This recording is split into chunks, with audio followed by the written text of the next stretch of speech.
and I have a voice. Hey, Quinesha. All right, so this is going to be a fun episode, and also a sad one because it is our goodbye video to our volunteers. And today we have Quinesha Bentley, who has been an amazing volunteer with us for about 3 weeks. Wow, 3 weeks flies by so fast. And we are ending it today. Today we went for an outreach at a school called the Bennett School. It was some experience. You know, we've been to schools, but that particular school was indeed an experience this time around. I think we've also been there before with other volunteers, but it was definitely an experience. We just finished having supper, and we had jollof rice, and she had gizzards and I had chicken. And I stole some of the gizzards. Anyway, so we're just about to get into her experience with VOIICE and everything exciting that you definitely need to know. So yes, Quinesha, I think my very first question to you will be, how would you describe your experience volunteering with VOIICE? My experience volunteering with VOIICE has been, to say the least, life-changing. Being in a different atmosphere, a different country, and doing the work of gender inequality and awareness amongst like-minded individuals, but on a different platform, it's been positive. It's been moving, emotional, and it leaves you thinking at the end of the day, always, what can I do more of? And it's just been an amazing experience to be able to work with you, Richard, to be able to work with other VOIICE community members and see their passion and their dedication and their understanding of how to articulate gender violence and gender roles and how to really be able to speak amongst different individuals of different age groups, and it's been a phenomenal experience. Okay. So what was your most shocking realization, if there's one, or an experience working with us? I don't know that I would say it was the most shocking. I did know that coming to Ghana, there would be some pushback from affiliations and organizations on maybe not receiving or wanting our help. But the amount of time some institutions took on responding to the aid that we wanted to give, I would think, or I would imagine that that would be more salient to a lot of organizations, and a lot of them kind of dragged their feet in getting the awareness out. So I think it was more so on the institutional level and not on the VOICE level. Mm-hmm. What was your first impression of VOICE, and did that change after working with us?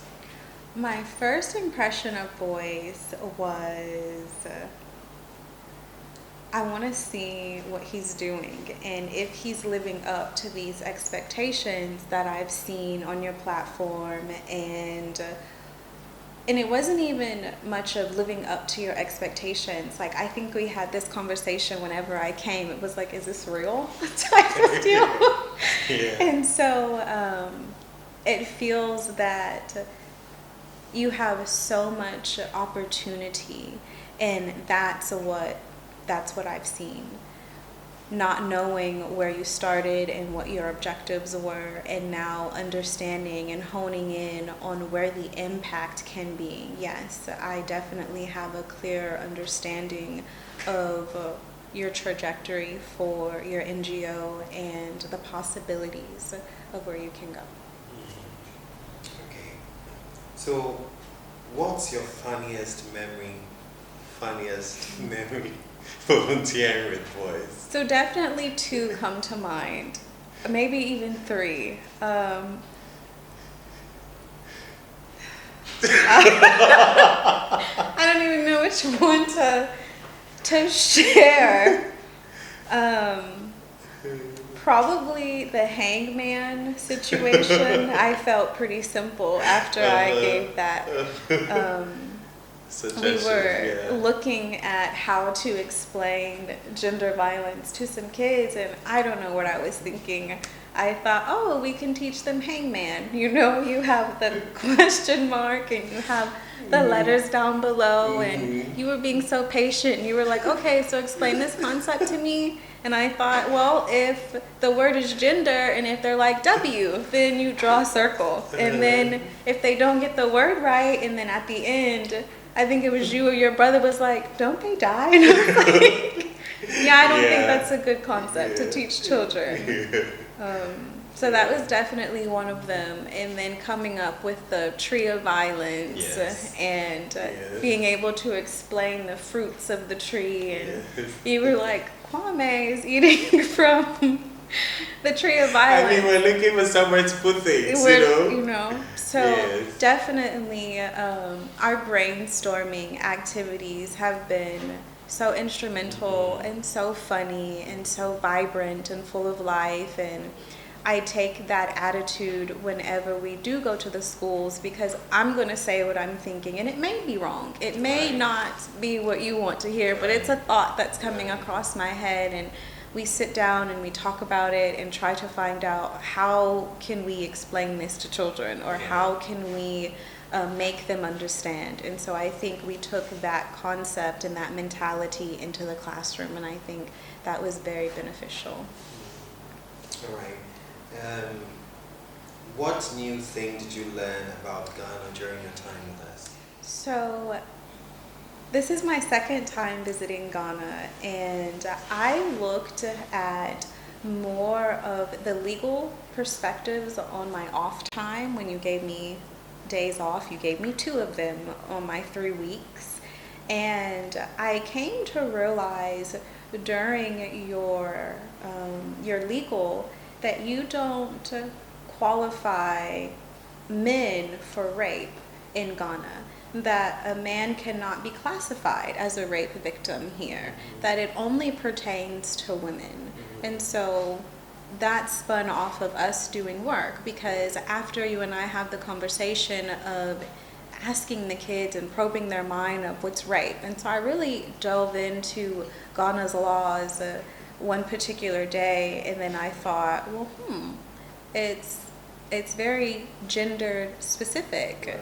There's no case of where a man could be raped in Ghana, and men, unfortunately, they get raped just as much as women do. What would you say was the time you had the most fun with VOIICE, and why? I don't know if I can pinpoint one particular day, because I think I came here every day ready to work, ready to play. And it's, Richard, I'm home. What are we doing? What are we eating? What are we talking about today? And having that sense of energy, I think, really carried not only myself through, but us. And then being able to feed off of you and your family and just the entire VOICE community. I enjoyed the cookout. I've enjoyed genuinely every single outreach that we've done. I've learned and picked up so many different things from everyone that we've spoken to, every child that we see. There are so many children's minds. So I guess one in particular, probably listening to Daniel in class talk about gender roles and him expressing how strong and brave and courageous women are. I think that was definitely one of my highlights in VOICE. I think one of the things that we really did was that we're able to talk to young people almost of every age. We went to university students, we spoke to junior high students, we spoke to people in grade school. Did you realize any difference between people within these age groups and their understanding with gender and gender violence in general? Yes, definitely. I felt that the younger crowd was more robust. They had more energy, more life, more passion, were the older kids. I don't know if society had already weighed them down and they were just not feeling it. But even then, their understanding, whenever we were drawing the tree of violence and we were talking about the trunk, which is superiority, and Daniel, he just got it right off the bat. You know, people think that they're better than you. Whereas when we went to the older classes, they were, you know, not as in tune or kind of struggling with what the whole co-laced situation was, what we were speaking to them about. I think that was the main thing that I saw whenever looking at the age groups and the understanding of gender roles, gender-based violence, when we would draw our diagrams on the board.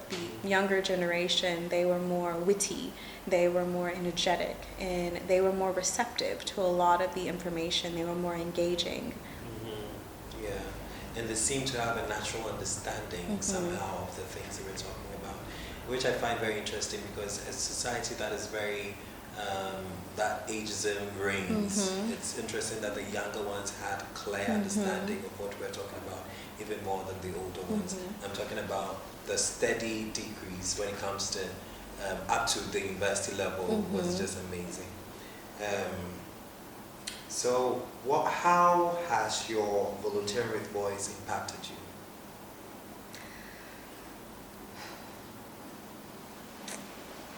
I feel like it's made me more willing in a lot of different areas. Not that I wasn't willing before, but that my willingness now has more of a vision attached to it, and how I can see my research work, and how I can now see the value in what it is that I'm doing and how it makes me feel at the end of the day. I think more than anything, there's more emotion attached to it, because in order to study culture, you have to be in the culture that you're studying. And so I think that's a huge part of it, being immersed for these 3 weeks in this organization, and being to you at 7 a.m. sometimes and not getting home until 6 or 7, and still having to come up with a syllabus. And it hurts, but it's a feel-good hurt, because you know that the impact at the end of the day is going to be there. Right. What's been your favorite memory with us? If you're going to take anything away, what memory would be that memory you'd like to look back on? Coming here, opening the door, family, I'm home. And then to see your face, your brother's faces, your mom, and feeling welcomed, you know, to your family. It really felt like home.